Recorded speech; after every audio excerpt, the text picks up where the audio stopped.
are y'all? Good. I'm here today to encourage you to try gardening. I know that many people probably think of their grandparents when they think of gardening, and I used to too. My dad's parents always grew a beautiful garden in the North Carolina mountains. They were very traditional.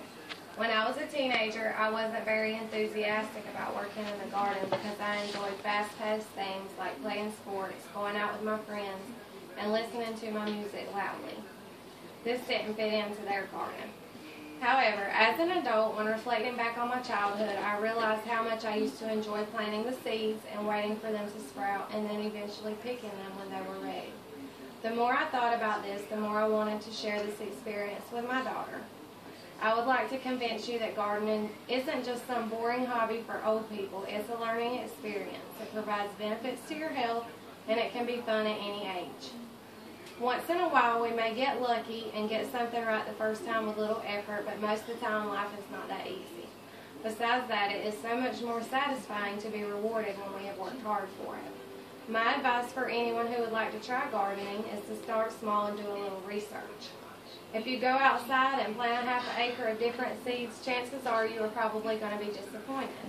The first spring we tried gardening, we did something like that. We went and bought all kinds of seeds of things we like to eat, came home and planted them. It was a good day's work getting the ground turned and planting the seeds. Over the next few weeks, we were watering, weeding, fertilizing, and waiting. I realized really fast that everything we planted wasn't working. To make a long story short, we ended up with beautiful field peas and watermelons. Our tomatoes done okay, but our squash and cucumbers were pitiful. I spent this first summer and spring trying to figure out that everything would not grow in the sand, and where we live, it was very sandy. I was talking to my other grandfather about my garden and expressing some disappointment in the fact that even though we had worked hard and our watermelons and peas did very well, they were delicious, everything else didn't work quite right.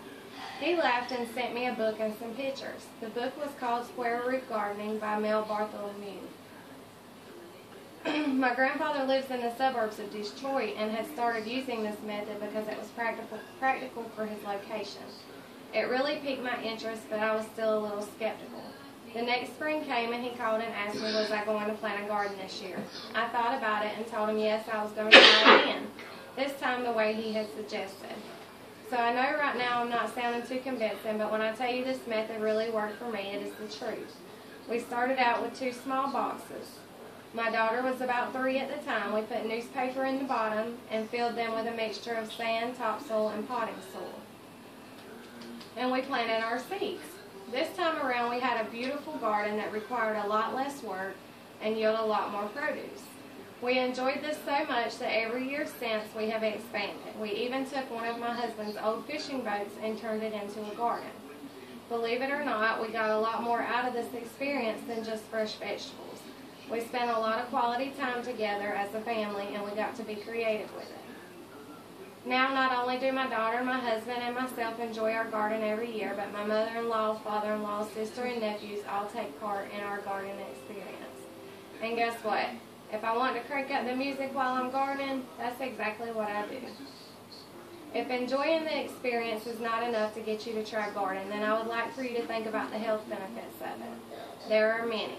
According to the Cooperative Extension Program in our country, vegetables that are allowed to grow and ripen before being picked have a lot more nutritional value than what we go buy in the grocery store, because generally these items are picked really early and travel many miles before reaching the grocery store and then ultimately our kitchens. Another benefit to gardening is vitamin D. We need it to absorb calcium, and we get it naturally from the sunshine. A negative thing I would like to point out about buying your vegetables from the grocery store is pesticide exposure. Unless you buy certified organic produce, you really have no idea what types or amounts of pesticides are on the produce you are buying from the grocery store. Pesticides have been linked to many potential health problems, as small as allergies to as large as Parkinson's disease. I'm sure most of you have also heard about foodborne illnesses such as listeria or salmonella. Usually we only hear about these things when there is already a widespread occurrence. Don't get me wrong, we go to the grocery store weekly, but we try our best to stick with what is locally grown if it's not something we have grown ourselves.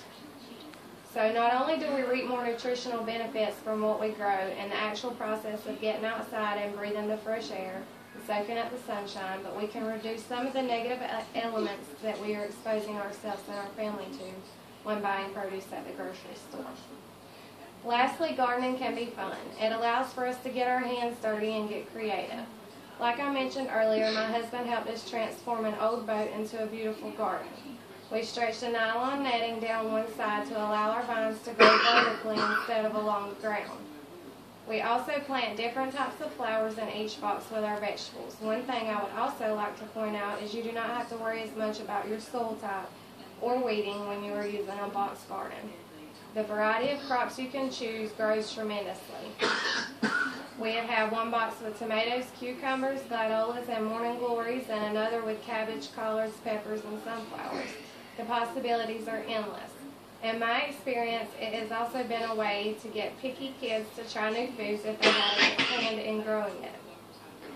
So I would like to end my speech by saying, do yourself and your family a favor and try gardening. Start out small and give it a try. I promise not only will you enjoy a learning experience, but it will also be good for your health and fun at the same time.